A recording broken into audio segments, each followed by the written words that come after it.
गया है, नीचा हो गया है। ठीक है सर, ठीक है। इसका ऊंचा है।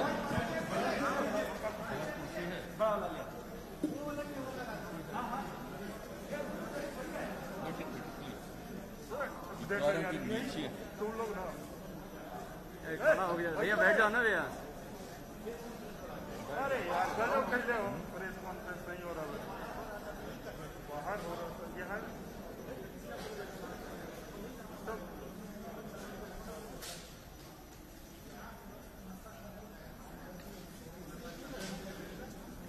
ऊंचा है वो।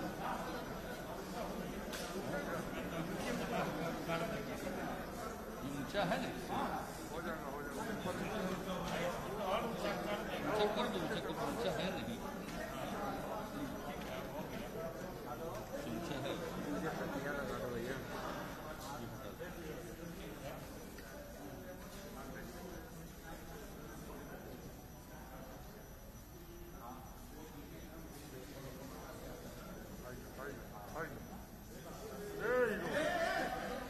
अरे यार अब तो ठीक है ना।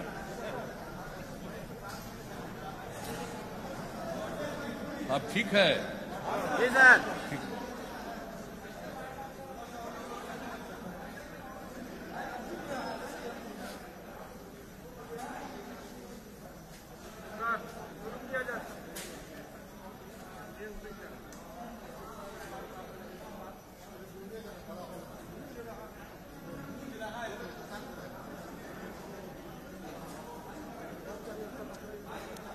है माइक है।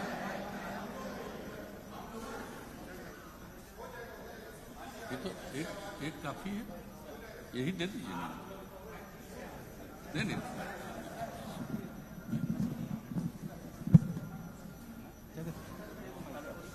हेलो, हाँ एक से काफी।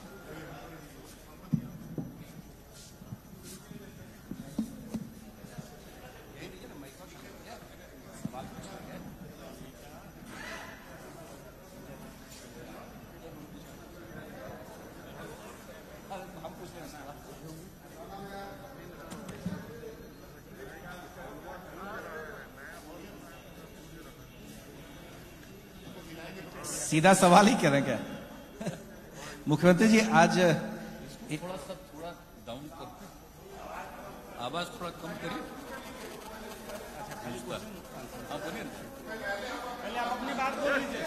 बैठो ना यार, गजब कैसे हो। नहीं फिर हम हटा देंगे यार कुर्सी।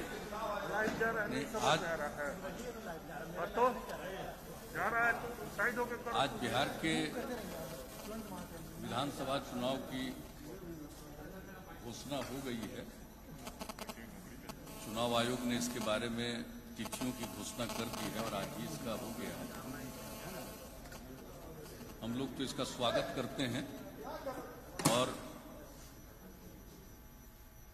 ये होना ही था।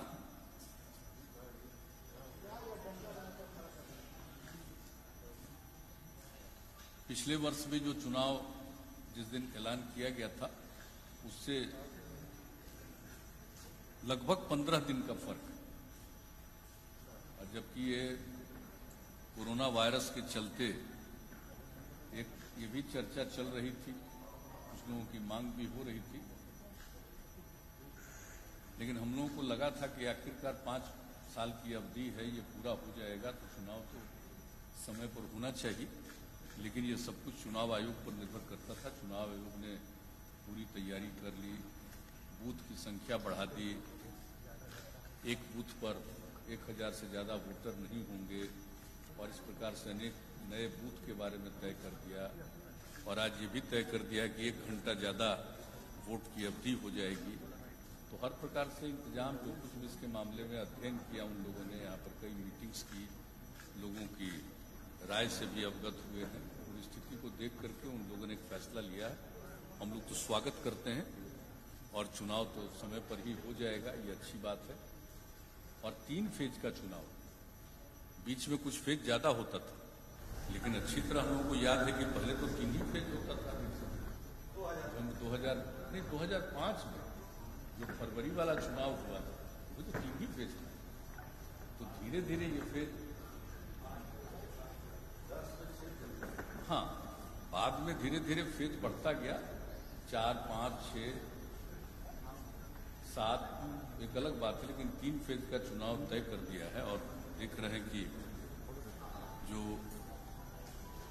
दशहरा और दीपावली है उसके बीच में ही चुनाव हो जाएगा और रिजल्ट भी आ जाएगा, गिनती भी हो जाएगी और रिजल्ट भी आ जाएगा। तो अच्छी बात है,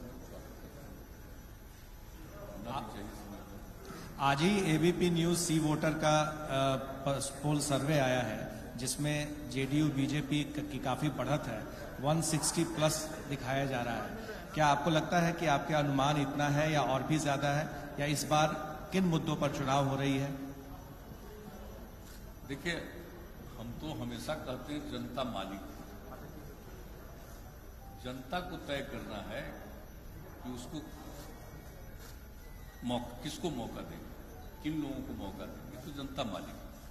लेकिन अब तक जो हम लोगों ने देखा है, जनता की जो इच्छा है, जो रिस्पॉन्स है, जो 2005 से हम लोगों को मौका दिया है और हम लोगों ने जो काम किया है, तो उसके बाद तो आप देख रहे हैं कि हर बार चाहे किसी भी प्रकार का ओपिनियन या बहुत लोगों की राय आती रही है, लेकिन अंतोगत्वा तो जनता को भरोसा है और अब तक काम किया है। जनता फिर भरोसा देगी तो काम करते रहेंगे और आगे भी जो काम करने के बारे में हम सोच रहे हैं, अगर आपको चाहिएगा तो भी हम बताएंगे, लेकिन वो संक्षेप में बताएंगे, फिर उसका तो डिटेल जानकारी देंगे। एक तो आप लोग जान रहे हैं कि हम लोगों ने जो कुछ भी पहले कहा,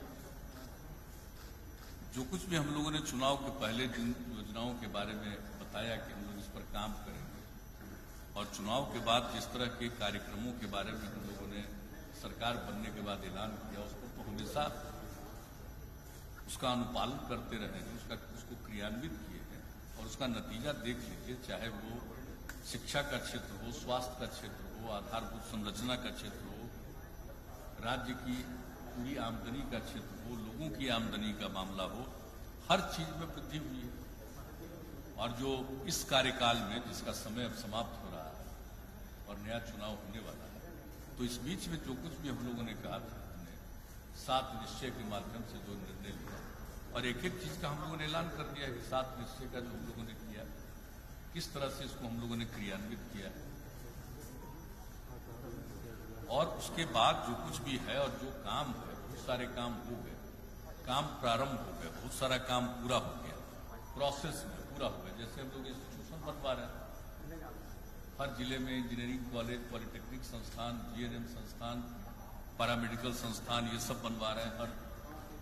और महिला आईटीआई, हर अनुमंडल में आईटीआई, तो इस तरह से, और एएनएम संस्थान, ये सब काम कर रहे हैं। तो बड़े पैमाने पर सब काम शुरू है और बिल्डिंग का भी कंस्ट्रक्शन बहुत जगह हो चुका है, अनेक जगहों पर हो रहा है। कई बार आदमी कुछ भी चाहता है, कुछ जगहों पर तो मान लीजिए जगह मिलने में विलंब होता है, लेकिन अब तो वो समस्या नहीं, सब जगह हो रहा है। नए मेडिकल कॉलेजेस का निर्माण, तो इन सब चीजों पर जो काम हुआ है, सारे संस्थानों का निर्माण, और फिर युवाओं को जो हम लोग प्रशिक्षण दे रहे थे आगे पढ़ने के लिए, ग्रेजुएशन से वो आगे पढ़े, उच्च शिक्षा को प्राप्त करें, इसके लिए हम लोगों ने जो कुछ भी काम शुरू किया, ये सब आप देख रहे हैं कि कितना अधिक संख्या में लोग इसका लाभ ले रहे हैं। 7 निश्चय में कोई भी चीज पेंडिंग नहीं है, हम लोगों ने सब पर क्रियान्वयन किया। और आप समझ लीजिए कि अब जैसे 4 चीजों को लीजिए, तो हम बता रहे थे यूथ वाला तो इंस्टीट्यूशंस का हो गया, और उसके बाद जो कुछ भी हम लोगों ने किया, कुशल युवा कार्यक्रम का या स्वयं सहायता भत्ता योजना, स्टूडेंट क्रेडिट कार्ड करके जो हम लोगों ने उच्च शिक्षा के लिए 4 लाख रुपए तक की मदद, ये सब किया अच्छी खासी संख्या में है। और जो कुशल युवा कार्यक्रम किया, 10 लाख से ज्यादा युवाओं ने प्रशिक्षण लिया। और जो हमारी उस पर यही राय थी, आप लोगों को ध्यान में होगा, हमने शुरू से कहा कि कोई भी आदमी को काम चाहिए तो उसको काम के लिए तो ट्रेनिंग होना चाहिए। तो उसके लिए जो कुछ भी हम लोग उसको ट्रेनिंग का इंतजाम करें, बेहतर संवाद करें, हर तरह से बात हो, तो एक एक चीज पर जो भी काम किया, कंप्यूटर पर काम करना सिखाया, तो एक एक चीज उसका लाभ 10 लाख लोगों ने लिया। स्वयं सहायता भत्ता योजना का भी लाभ लोगों ने लिया। तो जो कुछ भी हो, और जो हम लोग स्टूडेंट क्रेडिट कार्ड योजना चलाए उसका भी दिया, ये सब तो स्टूडेंट वाला हम बता। इस वक्त महिलाओं को 35% का जो आरक्षण था हर क्षेत्र में सरकारी सेवाओं में, अब उतनी महिलाओं का नियोजन होने लगा। पुलिस वाले में अगर देख लीजिए तो जितना पुलिस में अब महिलाएं बिहार में आ रही है उतना शायद ही किसी राज्य वो हर तरह से काम किया। और इसके बाद जो बाकी 4 और 7 निश्चय के अंतर्गत था, हर घर नल का जल, हर घर तक बिजली पहुंचाना, हर इच्छुक परिवार तक, हर घर तक पक्की गली और नाली का निर्माण और शौचालय का निर्माण। देखिए काम बहुत तेजी से, और आपको मालूम है कि हमने इसके बारे में विस्तृत रूप से फिगर दिया है, और आप लोग चाहिएगा तो हम उसको फिगर को जो अब हम है रिलीज भी कर देंगे अपनी तरफ से। आज जो हम बात कर रहे हैं सारे फिगर्स, और जान लीजिए कि अक्टूबर तक वो जो कुछ भी हमने घोषणा की हो ही जाएगी। और जहां तक शौचालय वाली बात है वो लगभग पूरा हो गया है। और बापू जयंती के अवसर पर 2 अक्टूबर से समझ लीजिए कि उसका पूरे तौर पर वो काम पूरा हो जाएगा। सामुदायिक भी हम लोगों ने बनवाया है, जिसको अपने घर में, घर ऐसा है नहीं कि गरीब लोगों को, तो सामुदायिक भी बना दिया हम, और बना करके एक एक चाबी उसको दे दिया कि उसको आप देखिए। शहरों में भी किया, तो अभी हाल ही में आपने देखा कि कितना उसका हम लोगों के द्वारा उद्घाटन हुआ। तो एक एक चीज का काम, और आप समझ लीजिए कि ये सब काम किया है। और इस प्रकार से और भी कई योजनाएं जो हम लोगों ने चलाई 18 में, इसके अलावे भी 7 निश्चय के अलावे जो बहुत सारा काम हम लोगों ने शुरू करवाया, वो भी बहुत तेजी से काम हुआ। इसलिए जो कुछ भी काम, और पहले का भी काम, अब सड़क वाले में देख लीजिए कि सड़क वाले में पहले हम लोगों का था राजधानी पटना सुदूर इलाके से चलकर 6 घंटा से ज्यादा समय नहीं लगे, और उसके बाद हम लोगों ने लक्ष्य रख दिया 5 घंटा का समय। अब उस पर जितना तेजी से काम हुआ, सड़कों का चौड़ीकरण, बाईपास, फ्लाईओवर, कितना तरह का चीज हम लोगों ने उसको एलिवेटेड रोड, ये सब कुछ करवाया, और उस पर कितनी योजनाओं को हम लोगों ने स्वीकृत किया, एक एक क्षेत्र में काम हुआ। तो इसलिए देखिए हमने जो कुछ भी शुरू से वादा किया और जिस बात की घोषणा की, उसका एक एक काम हम लोगों ने किया।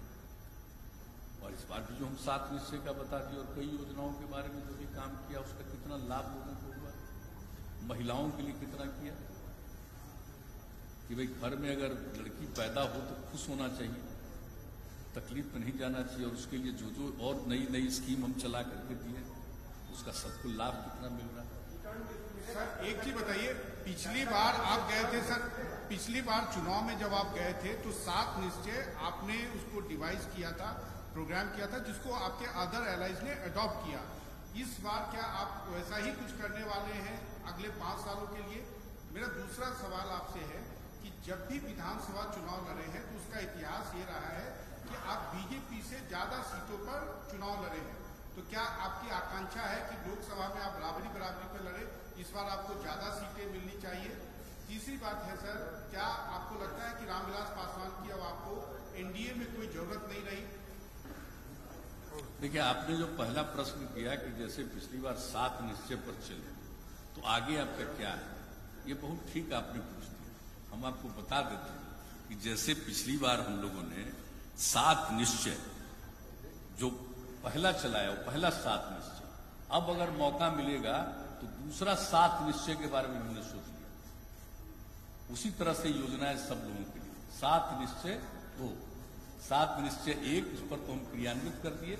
और एक बात हम बता देते हैं, जो हम 7 निश्चय 2 की बात कर रहे हैं, उसमें हमने यह भी प्रावधान रखने के बारे में निर्णय किया है, मन है मेरा, कि भाई जो भी हम काम कराएंगे उसका अनुरक्षण होगा, मेंटेनेंस होगा। ऐसा नहीं है कि हम किसी के लिए कुछ बना दिए, हर घर नल का जल दे दिए, उसका मेंटेनेंस अगर नहीं हो, हर घर तक पक्की गली और नाली का निर्माण कर दिया, उसका मेंटेनेंस नहीं हो, बिजली का कनेक्शन दिया, उसका मेंटेनेंस नहीं हो, ये ठीक बात नहीं है। शौचालय वगैरह का, तो हर चीज का मेंटेनेंस जैसे हमने पहले ही से कर दिया, सड़कों का और पुलों का मेंटेनेंस के लिए हमने पॉलिसी बना दी और उसके हिसाब से कहा और इसको हम तो एकदम बिल्कुल इसको लोक शिकायत निवारण कानून के अंतर्गत भी डाल दिए, ताकि अगर कोई गलती करेगा, मेंटेन नहीं करेगा, अनुरक्षण नहीं करेगा, तो न सिर्फ अनुरक्षण किया जाएगा बल्कि इसके लिए जिम्मेदार व्यक्ति के ऊपर कार्रवाई भी की जाएगी। एक बात मुझे बताएं, तो अब भी पुनः एक और 7 निश्चय के बारे में हमने सोचा।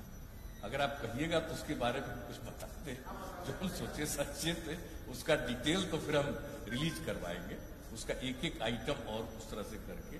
अभी मोटे तौर पर जो हमने सोचा, और इसके बारे में ऐसा मत समझिएगा, हम जो काम कर रहे हैं तो हम फीडबैक लेने की भी कोशिश करते हैं कि लोगों के मन में क्या है। हम अगर कोई काम करवा रहे हैं तो पहले कुछ नहीं था, अब काम हो रहा, तो लोगों की इच्छा होती है कि हमारा और ये काम होना चाहिए। तो इसको भी इतने दिनों पर काम करते हुए हमने जो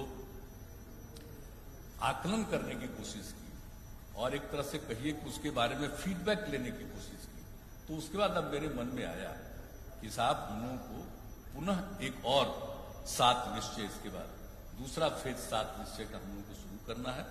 और हम लोगों को सक्षम बिहार, स्वावलंबी बिहार, सक्षम बिहार, स्वावलंबी बिहार, और इसके लिए 7 निश्चय, दूसरा 7 निश्चय सेकेंड फेज शुरू करेंगे।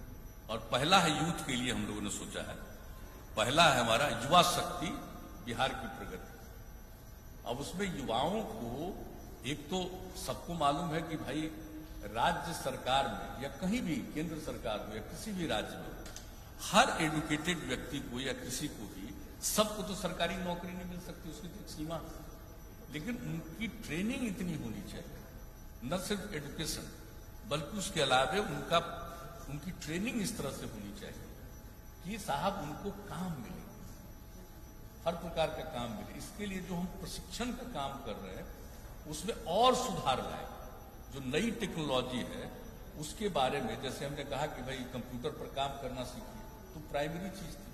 अब इसको बढ़ा करके, यानी नई टेक्नोलॉजी के हिसाब से उनको पूरे तौर पर ज्ञान हो और इतनी उनको जानकारी हो कि उनको कोई ना कोई काम जरूर मिले, और उनको और भी बेहतर हम एजुकेशन इस प्रकार से दें कि वो पूरे तौर पर अपनी पढ़ाई करने के बाद उनको और बेहतर प्रशिक्षण हम दें। एक तो उसका ये काम होगा कि संस्थानों में हम गुणवत्ता बढ़ाएंगे ताकि और बेहतर उनकी पढ़ाई हो जाए, और उसके ऊपर बाद में ट्रेनिंग दिया जाए।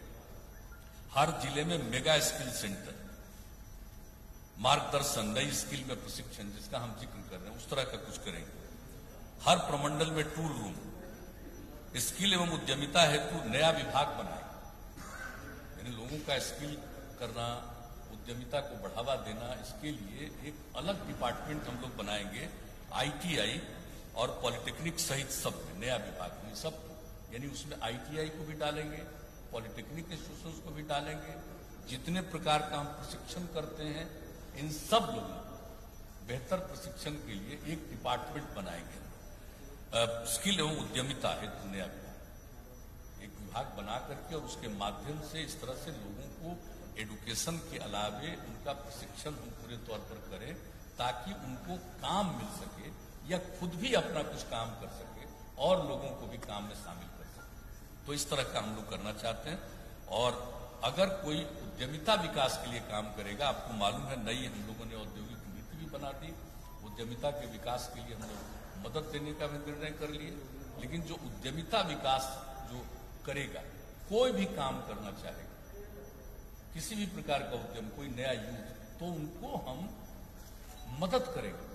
उसको जितना इन्वेस्टमेंट होगा किसी भी काम में, तो मिनिमम 50%, 3 लाख रुपया या 50% जो भी उसके लिए जरूरी है, उस तरह का हम उसको उद्यमिता के काम के लिए मदद करेंगे। हम लोगों का पहले से भी है, अनुसूचित जाति, जनजाति और अति पिछड़े वर्ग के लिए तो हम लोग उद्यमिता के लिए दे रहे हैं मदद। लेकिन ये किसी के लिए भी, कोई भी वर्ग का हो, कोई भी स्टूडेंट, कोई भी यूथ हो, हर किसी को हम लोग, अगर वो चाहेगा कोई काम करना, तो इसमें हम इस तरह का मदद करेंगे। एक तो यूथ के लिए ये हुआ, हालांकि उसका और डिटेल हम जारी करेंगे ताकि एक एक चीज का, चाहे अगर टेक्नोलॉजी की बात है तो क्या क्या टेक्नोलॉजी किस किस स्तर पर उनको सिखाएंगे, ये सब हम डिटेल जारी करेंगे। लेकिन मोटे तौर पर हमने बता दिया यूथ के लिए युवा शक्ति बिहार की प्रगति के नाम से पहला आइटम, और दूसरा महिलाओं के लिए सशक्त महिला सक्षम महिला, सशक्त महिला सक्षम महिला। महिला की सशक्तता के लिए जो हम लोगों ने आज तक काम किया, 50% का आरक्षण देना, कितना बड़ा जीविका समूह बना, आप सोच लीजिए। जो हमारा लक्ष्य था कि 10 लाख बनेगा, 10 लाख से भी ज्यादा, 1,20,00,000 से भी ज्यादा महिलाएं उसके साथ जुड़ गई। तो ये सब काम तो हम लोग कर ही रहे हैं महिलाओं के लिए, लेकिन इसके अलावे भी महिला उद्यमिता हेतु विशेष हम लोग सहायता देंगे। यानी जिस तरह से हमने अनुसूचित जाति, अनुसूचित जनजाति, अति पिछड़े वर्ग के लिए जो किया था कि 10 लाख रुपए तक की मदद, 5 लाख रुपए का ग्रांट देंगे उनको और 5 लाख रुपया उनको ऋण देंगे और किसी प्रकार का उसमें टैक्स देंगे। तो ये जो हम लोग किया, अब यही किसी भी महिला के लिए, कोई भी महिला चाहेगी तो उनके लिए हम एक महिला उद्यमिता हेतु विशेष योजना, इसी तर्ज पर एक योजना बनाएंगे जिसका विस्तृत हम जारी करेंगे, उच्चतर शिक्षा हेतु प्रेरित करने के लिए। अब आप जानते हैं कि हमने महिलाओं के लिए किया है ताकि भाई महिला हो, लड़की पैदा हो तो लोग खुश हो।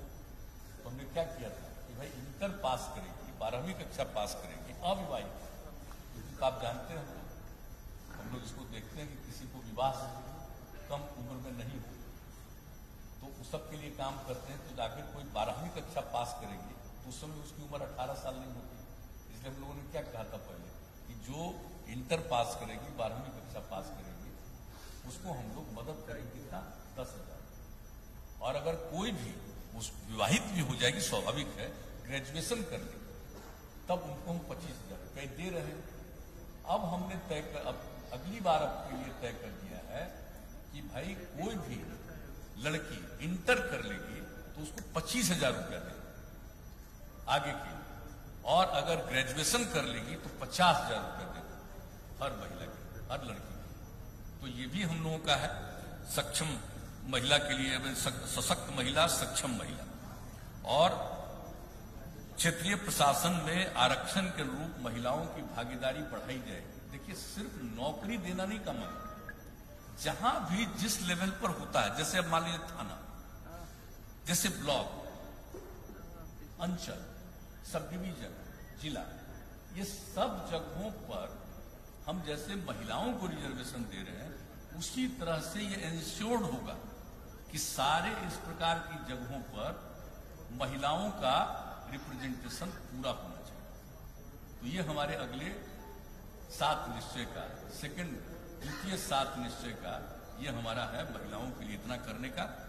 और उसके बाद आप जानते हैं, तो पहले ही से कह चुके हैं, एक और हर खेत में सिंचाई के लिए पानी पहुंचाए। ये हम पहले से बोल रहे हैं, आप जान रहे हैं, इस साल के हम शुरू से बोल रहे हैं, उस समय कोरोना वगैरह नहीं आया था, तब से ही हम बता रहे हैं कि हर खेत में सिंचाई के लिए पानी पहुंचाएंगे। ये एक हमारा निश्चय, ये तीसरा हो गया। चौथा, स्वच्छ गांव समृद्ध गांव। अब हर घर तक बिजली तो पहुंचा दी, अब हर गांव में, हर अनुमंडलीय गांव ही नहीं कहिए, हर गांव में पूरे तौर पर, सिर्फ पंचायत की बात नहीं कर रहे, हर गांव, चाहे गांव हो, मोहल्ला हो, एकदम बिल्कुल हम लोग सोलर स्ट्रीट लाइट लगवाएंगे।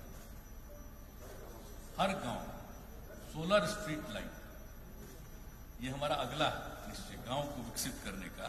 स्वच्छ गांव समृद्ध गांव। और ठोस एवं तरल अपशिष्ट प्रबंधन, इसका ट्रायल करवा करके देखें, कंप्लीट एकदम ठोस और तरल अपशिष्ट प्रबंधन का हर गांव का इंतजाम, मैंने कोई भी गंदी चीज नहीं रहेगी। और हमने तो प्रयोग देखा है, एकदम बिल्कुल सब चीज को अगर ठीक किया जाता है तो उसका उपयोग 85% होता है। जिसको वेस्टेज मान करके लोग फेंकता है, 85% उसका इस्तेमाल होता है और बेहतर ढंग से होता है। और सब चीज का किस प्रकार से हम उसको अच्छा बेहतर ट्रीटमेंट करके किस तरह से कोई काम कर सकते हैं, तो ये प्रयोग करके देखा गया। तो अब लोग अगली बार करेंगे ठोस एवं तरल अपशिष्ट प्रबंधन। और जैसा हमने कहा था कि पूर्व का जो 7 निश्चय योजनाओं के अंतर्गत जो भी हम काम किए, उसका अनुरक्षण, मेंटेनेंस, ये हर हालत में उसका मेंटेनेंस हो। ये नहीं है कि किसी चीज को दे दिया और वो चीज आगे उसके लिए खराब हो, ये नहीं हो सकता। उसको मेंटेन करके चलाना है हर तरह से, जिसका हम जिक्र कर दिए। और पशु एवं मत्स्य संसाधनों का विकास, वो गांव में रखते हैं, पशु एवं मत्स्य संसाधनों का भी विकास करने के लिए उनको जो मदद कर सकते हैं वो करेंगे पूरे तौर पर। उसका स्वच्छ शहर विकसित शहरों के लिए, गांव के लिए तो हम बता दिए, शहर के लिए भी यही जो है ठोस एवं तरल अवशिष्ट प्रबंधन, यानी कोई गांव का ये चीज कचरा ऐसे ही नहीं रहेगा। वृद्ध जनों हेतु आश्रय स्थल, लोग होते हैं बुजुर्ग लोग, उनके रहने की जगह नहीं, परिवार में उनको दिक्कत होती है, बाहर रहना चाहते हैं, तो हर जगह हम लोग बनवाएंगे, हर शहर में हम लोग आश्रय स्थल, वृद्ध जनों के लिए आश्रय स्थल का निर्माण कराएंगे, ताकि हमारे जो भी वृद्ध जन जिनको किसी प्रकार की कठिनाई है, परिवार में उनको कोई देखने वाला नहीं है, तो वैसे लोगों के लिए आश्रय स्थल बनाएंगे वृद्ध जनों के लिए।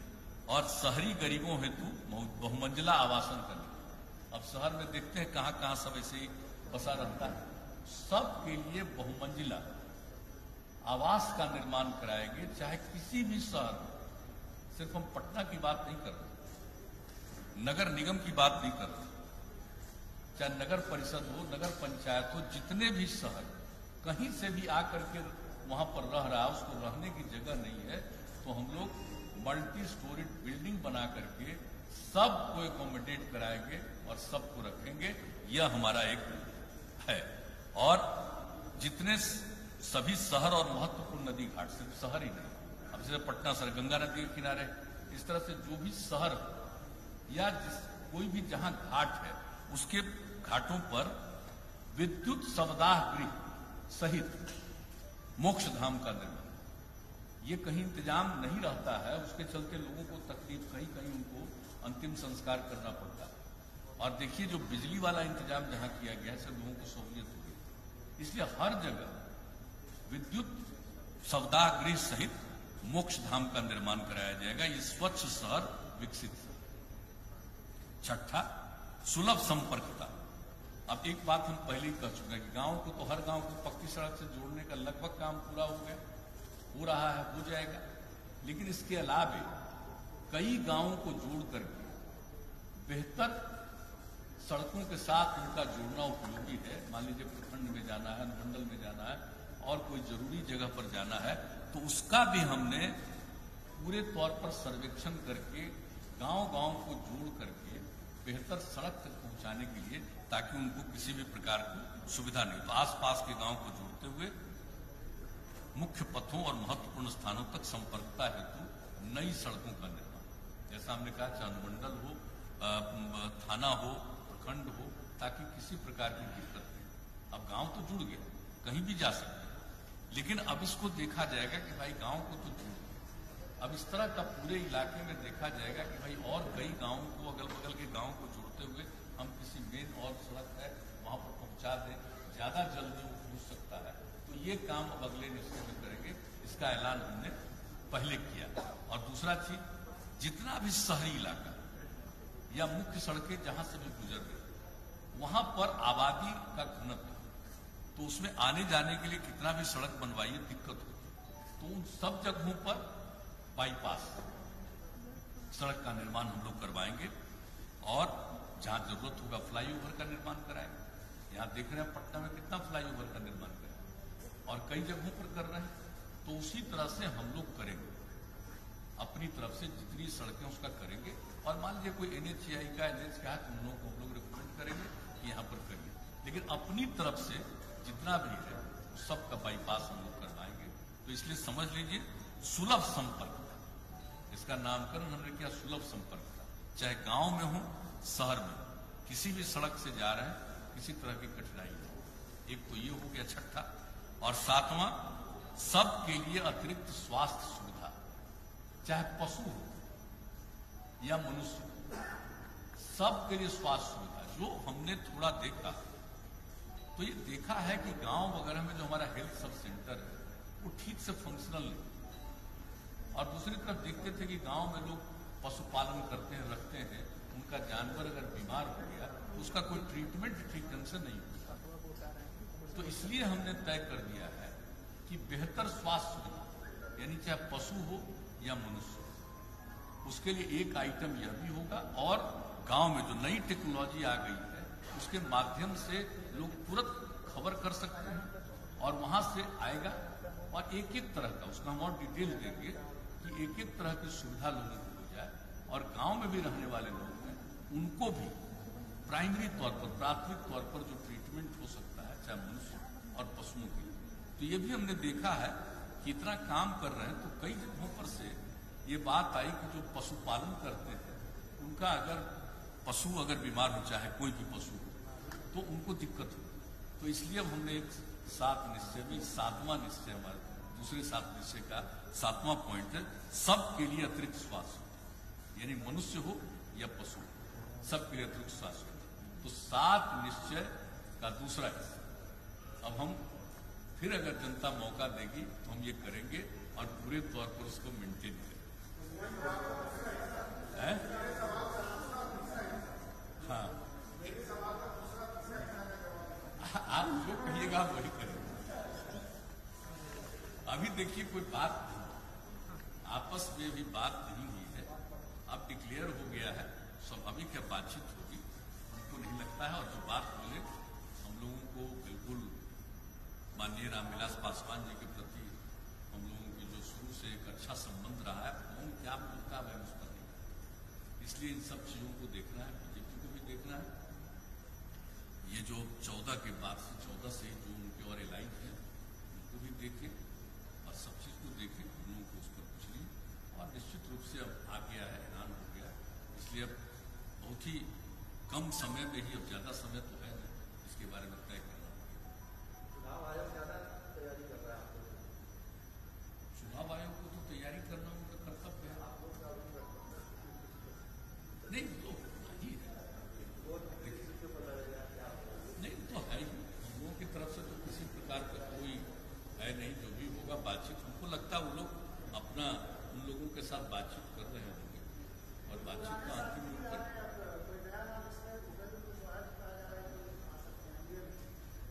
उनकी तो जानकारी नहीं, लेकिन श्री जीतन राम मांझी जी तो फिर वापस हो गए, उनके साथ जो बातचीत हुई बीजेपी ने ही कहा था हम लोगों को कि अगर वो हो, और उनसे जो बातचीत हुई तो वो तो पूरे तौर पर फिर आप हो गए हैं एनडीए के साथ। आपको लगा कि मांझी जी के आने के बाद आपको रामविलास की जरूरत नहीं? नहीं, ऐसा कुछ देखिए, जो भी लोग हैं बीजेपी के साथ हैं उन लोगों को देख लें, उनकी इच्छा थी।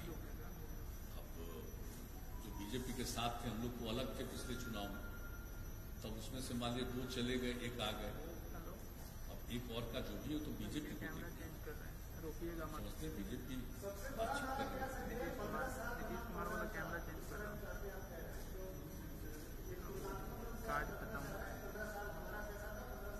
जी हाँ बिल्कुल, हम तो प्रारंभ से ही कर रहे हैं और हमने तो 7 तारीख को जो मेरा पॉलिटिकल था यही से किए थे, हमने इस बात को कह दिया कि 15 साल का काम देख लीजिए और नई पीढ़ी तक, यूथ तक एक एक चीज को बता दीजिए, क्योंकि जो कम उम्र का आदमी उस बेचारे ने देखा नहीं है पूरा हाल, वो कहाँ महसूस किया है अंधेरा को, या सड़क की क्या हालत थी, या शाम होने के पहले ही कोई घर से बाहर नहीं निकल सकता था लॉ एंड ऑर्डर का या किसी चीज का।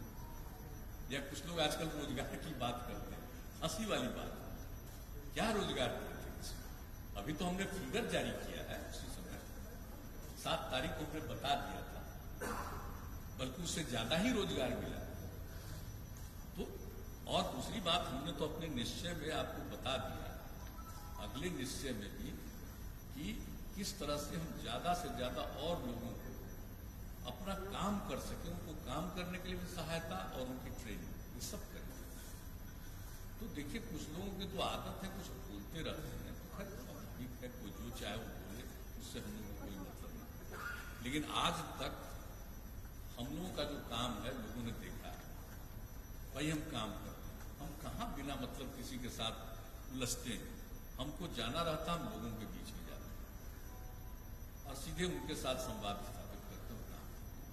और हम तो बराबर कहते हैं कि भाई हमारा काम है सेवा करना, और हम तो हमेशा कहते हैं कि लोगों ने सेवा का मौका दिया तो सेवा करना ही हमारा धर्म है, तो सेवा का अवसर देते हैं, उनकी सेवा करना ही मेरे लिए धर्म है, हम वही सेवा करते हैं। तो हम लोगों को तो और कोई तो मन में कोई दूसरी बात रहती नहीं। और जनता मालिक है। और हम तो एक बात कहते हैं बार बार, अभी हाल ही में हमने कहा और शुरू से भी हम कहते हैं, मेरे लिए तो पूरा बिहार परिवार एक परिवार, और हम सब एक परिवार के सदस्य पूरे बिहार के। और कुछ लोगों को होता है पत्नी बेटा बेटी वही परिवार, हमारे लिए तो पूरा बिहार परिवार है। चाहे वो मत माने, हम सबको मानते हैं कि परिवार के सदस्य। तो हम लोग का तो विचार अलग किस्म का है, इसलिए हम तो उसी के हिसाब से चलते हैं। और बाकी तो जनता मालिक है, वो काम करने का मौका देगी तो हम काम करेंगे, नहीं तो हमको क्या है। हम तो सेवा ही करते हैं ना, कोई दूसरा तो है नहीं। मेरा निजी न कोई स्वार्थ है, न मेरा कोई निजी कोई हित में कोई काम करना, हमको तो कुछ है ही नहीं। हम तो लोगों के हित में काम करते हैं, मेरा व्यक्तिगत तो कोई ख्वाहिश है नहीं।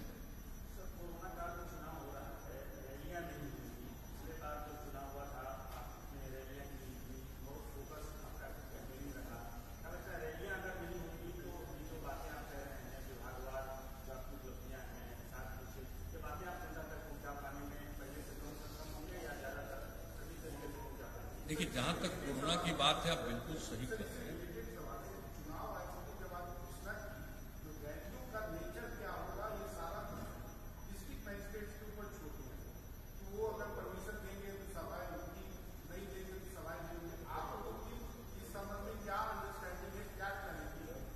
नहीं, देखिए, चुनाव आयोग ने जो कुछ भी कहा, हम तो आज टूर में थे, रास्ते में थे, हम तो उसको आज जाएंगे लौटेंगे रात में तो हम देखेंगे। लेकिन आप जो कह रहे हैं उसके हिसाब से अगर यही उन्होंने कहा है तो भाई मीटिंग तो होगी। हमको जो लगता है हर पार्टी को मीटिंग करने का, हाँ, लेकिन मीटिंग में एक थोड़ी दूरी बना करके रखने की कोशिश करनी चाहिए, एक बात अलग है। लेकिन आप जानते हैं कभी कभी कितना भी लोगों को कहिए तो बहुत दूर नहीं रह पाते हैं। हम लोग जितना भी कहते हैं लोगों के बीच में यही प्रचार करते हैं कि दूरी मेंटेन करिए, मास्क का इस्तेमाल करिए, हाथ साफ करिए।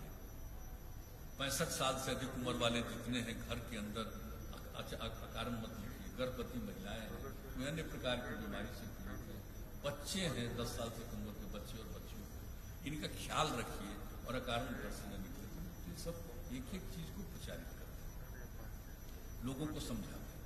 और आप देखते हैं कि कोरोना तो एक विचित्र चीज है ना, दुनिया भर कभी ऊपर जाता है, नीचे आता है, फिर ऊपर चला जाता है। अब दिल्ली में नीचे हुआ फिर बढ़ गया, सुन रहे हैं कि इंग्लैंड में बढ़ रहा, तो कहीं भी बढ़ रहा है, हमारे यहाँ तो बहुत घट रहा है। और आपको हम बता देते हैं कि कोरोना की स्थिति जो हुई है, जो बात करते रहते थे, इतना ज्यादा हम लोग रेगुलर इस चीज को मॉनिटर करते रहे, लोगों से बातचीत करते रहे, और हमारी ख्वाहिश थी कि हर चीज में हम नेशनल एवरेज से ऊपर जाए। अब देख लीजिए, जांच में भी चलेंगे, अब 2.25 लाख तक जांच कर, उससे भी ज्यादा किसी दिन जांच हुई प्रतिदिन। और जांच होने से हो जाता है कि कोई भी आदमी को, अब कहा गया कि भाई अपनी इच्छा से भी जांच कराइए, सिर्फ कोई बीमार दिख रहा उसका जांच नहीं, बल्कि स्वयं भी कराना चाहिए। तो अब इस तरह से हम लोग कर रहे हैं। तो 10 लाख वाले पर जो है, जो पहले कहा जाता था बिहार में कुछ नहीं, आज की क्या स्थिति, 10 लाख की आबादी पर बिहार में जांच जो हो गया है 50,232, 10 लाख की आबादी पर औसत 50,232, सॉरी 50,232, 50,232 10 लाख। और देश का एवरेज है 10 लाख की जनसंख्या पर 48,886। देश का एवरेज है 10 लाख की जनसंख्या पर जांच का 48,866, और हम लोगों के बिहार का बढ़कर के हो गया 50,232। अब इतना हम लोग जांच करवा करके लोगों को अलर्ट कर रहे हैं। और आप जान रहे हैं कि अब 91% से भी ज्यादा लोग ठीक हो गए हैं। लेकिन फिर भी हम लोगों को कहते रहते हैं कि भाई हम लोग कर रहे हैं, और हर प्रकार का इस्तेमाल, 3 तरह का सिस्टम भी बना करके रखे हैं लोगों के ट्रीटमेंट के लिए। ये सारा काम किया, लोगों को मदद करना, डॉक्टर्स के द्वारा मदद करना, सब तरह की बात हो रही है। लेकिन ये कोई नहीं जानता है कि फिर ये बढ़ सकता है। तो लोगों को सचेत रहना है, सजग रहना है। तो कोरोना वाले में तो जितना भी हो उसके लिए एक आम तौर पर करना चाहिए उसका ख्याल। लेकिन जब चुनाव होगा तो लोग तो जनसंपर्क करेगा ही ना, लोग तो जाएंगे ही ना जनसंपर्क करने। और वोट के बारे में तो तय कर दिया कि 1 घंटा बाद तक करेंगे और 1 लाख से माने 1000 से ज्यादा एक बूथ पर नहीं रहेगा। तो ये सब तो बात हो गई। तो उसी तरह से लोग जनसंपर्क तो करेंगे, लेकिन हम लोग देख लेंगे। हम लोग कोई मीटिंग में जाएंगे तो जो प्रावधान रहेगा उसके हिसाब से हम लोग पार्टी और अपने जो हम लोगों का अलायंस है उनके लोगों को यही कहा जाएगा कि उसी तरह से हम लोगों को करना चाहिए। और आप जानते समय तो अब इतना है नहीं। आप देख लीजिए कि जिस दिन से नॉमिनेशन फाइल तो आप समझ लीजिए कि पहला बार जिस दिन नॉमिनेशन फाइल करके विड्रॉवल का लास्ट टाइम था, उसके बाद से ही ना प्रचार शुरू कर सकते हैं। तो उसको देख लीजिए तो कितना दिन मिलेगा, 1 महीना भी नहीं मिलेगा, 1 महीना से भी कम मिलेगा। तो पूरे बिहार में 3 फेज में है, तो कितना भी चाहेंगे तो हम लोग हर जगह तो नहीं जाएंगे, तो वीडियो कॉन्फ्रेंसिंग के जरिए भी करेंगे, जाएंगे भी, असम में लौट करके वीडियो कॉन्फ्रेंसिंग के जरिए भी लोगों से बातचीत करेंगे हम लोगों के मन में। लेकिन देख लेंगे कि चुनाव आयोग के द्वारा जो प्रावधान किया गया है उस प्रावधान के मुताबिक हम किस तरह से अभियान चला सकते हैं, उसको देख करके उस हिसाब से अभियान चलाएंगे।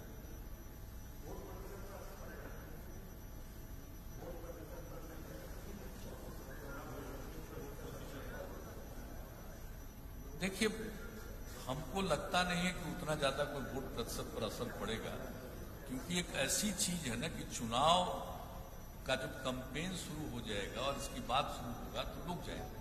क्योंकि हम जो देखते हैं कहीं भी जाते हैं तो लोग कितने लोग दिख जाते हैं, तो ऐसा नहीं है कि लोग कन्फाइंड रहेगा, हमको नहीं लगता। हमको लगता है कि जरूर लोग वोट देंगे और ठीक ही रहेगा वोट का प्रतिशत भी। मेरी अपनी समझ जो है, लोगों को जितना हम आज तक समझते हैं और जिस तरह से जो भी हमारा अपना अनुभव है, हालांकि ये तो एक बिल्कुल विचित्र चीज है, ऐसा तो दुनिया में कभी था ही नहीं, इस तरह की कोई बीमारी और ऐसा कोई चीज, तो एक तो पृथक स्थिति है। लेकिन फिर भी जो मुझको लगता है कि कैंपेन भी होगा और वोटर के रूप में लोग पार्टिसिपेट भी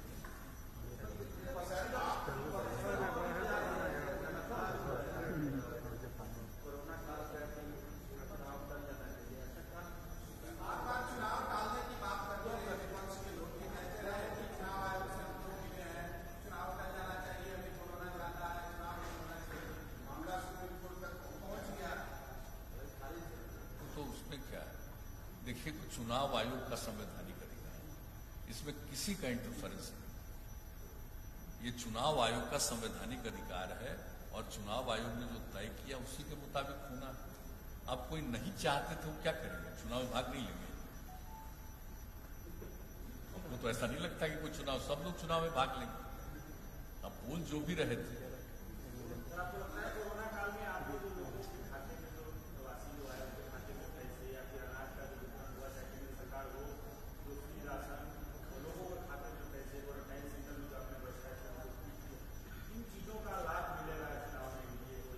हम लोग तो अपना कर्तव्य निभाते हैं।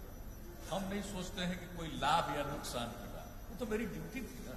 हमने तो एक एक बात कह दिया है। बाहर जो लोग थे फंसे हुए, सबका फोन पर लोगों को मालूम है किस तरह से बात किया गया। सीएम ऑफिस,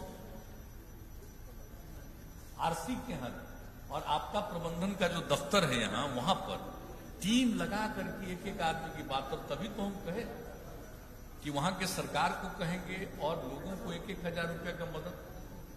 तो ये सब काम किए हैं और कई शहरों में और कई जगहों पर तो हम लोगों ने लोगों के खिलाने का भी इंतजाम किया। कौन सा काम नहीं किया। और जब लोग आए और बड़ा खुशी हुई कि ट्रेन की बात हम लोग भी चाहते थे, जब यहाँ पर आए तो यहाँ पर क्वारंटाइन सेंटर और जहां भी जिनको रखना था रखे। 8 जगह के लोग जो आ रहे थे उनको, बाकी लोगों को कहा गया होम आइसोलेशन में रहिए। सबको हम लोगों ने मदद किया। और क्वारंटाइन सेंटर में जो लोग रहे, आप देख लीजिए कि एक व्यक्ति पर 14 दिन में 5300 रुपया हम लोग रख लिए। तो हर तरह से हम लोग को जो ड्यूटी थी, जो कर्तव्य था,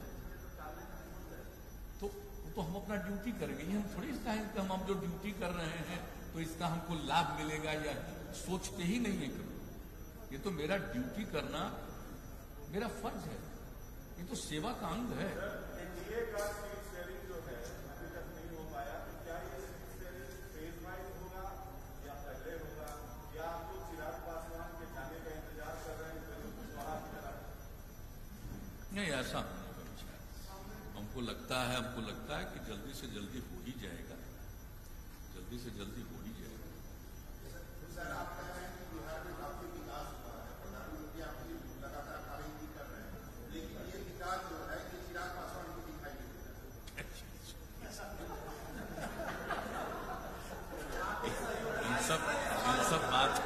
इन सब बातों को भूल जाइए। हम उन बातों पर ध्यान दें। हम सबका सम्मान करते हैं। जो हमारे साथ एलाई होंगे उनका भी सम्मान करते हैं, और जो हमारे विरोधी हैं उनका भी हम सम्मान करते हैं। उनको अधिकार है मेरे ऊपर जितना बोले, हम नहीं बिना मतलब का बोले। हम थोड़ा बहुत भले ही कभी कभी जरूरत होता है तो बोल देते हैं, लेकिन हम सबको इज्जत करते हैं अपने स्वभाव के मुताबिक या अपनी आदत के मुताबिक, या कोई एडवाइजर एडवाइस देता होगा तो उसके सलाह पर कुछ बोलना, कुछ कहना, कुछ ट्वीट करना, ये लोगों का अपना काम है, उससे हमारा कोई लेना देना नहीं।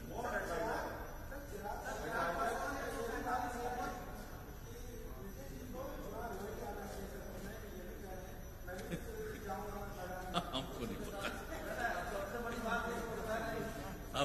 अब हम लड़ते हैं, इस सब के लिए लड़ते हैं। हम जहां हैं, जिस अलायंस में है, पूरे अलायंस के लिए ही हम लड़ते हैं। ये कोई हमको कहेगा, ये हमको आश्चर्य लग रहा है इसको उठ रहे। ये तो कैंडिडेट भी लड़ता है और पूरा चुनाव भी हम लड़ते हैं।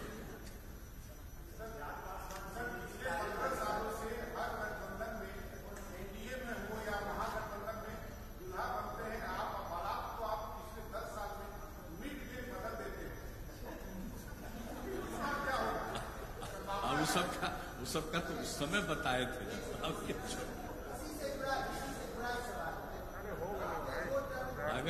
अगर जो एक्सप्लेन कर देते लोगों के सामने, तीनों पर कहां थी। इसलिए अब उसको, अब जो कुछ भी हुआ, चलिए पुरानी बातें हैं, लेकिन आप देख लीजिए कि इतने दिनों से जो भी काम किया, अब आप याद कर लीजिए कि जो 15 में हमने ऐलान किया, आखिर अलायंस बदला, लेकिन एग्जीक्यूशन तो उसी का किया हमने ना। तो जो हम सब लोगों के, पूरे देश, पूरे बिहार के लोगों के सामने, जनता नहीं, हम इनको अपना मालिक मानते हैं, उनके खिदमत में जो हम बात कहते हैं कि हम ये करेंगे, हम तो वही करते हैं। आप देख लीजिए, कभी भी आप सब लोगों को ज्यादा बेहतर मालूम है, ऐसा थोड़ी कि नहीं मालूम। तो जो हम कहते, आज भी जो हम कह रहे हैं, अगर मौका मिलेगा तो इस सब चीज को तो जरूर करेंगे, और इसके अलावा और कोई आवश्यक होगा उसको भी करेंगे। सर, ये इस बार जो घोषणा पत्र जारी होगा वो जदयू का या पूरा एनडीए का है? नहीं, जो चाहे कर सकता है सर, जो चाहे कर सकता है। तो मेरा अपना ड्यूटी है ना कि हम इतने दिन से काम कर रहे हैं, तो हर बार बताते हैं कि अगली बार क्या करेंगे। तो अगली बार जो मेरे मन में बात है उसका हम ऐलान कर रहे हैं, ऐलान कर दिया।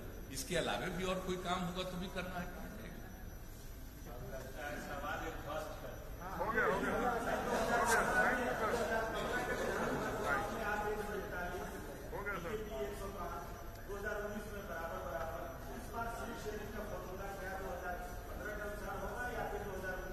सर, इस सब की अभी कोई सार्वजनिक बातचीत की आवश्यकता नहीं। थैंक यू सबको धन्यवाद देते हैं।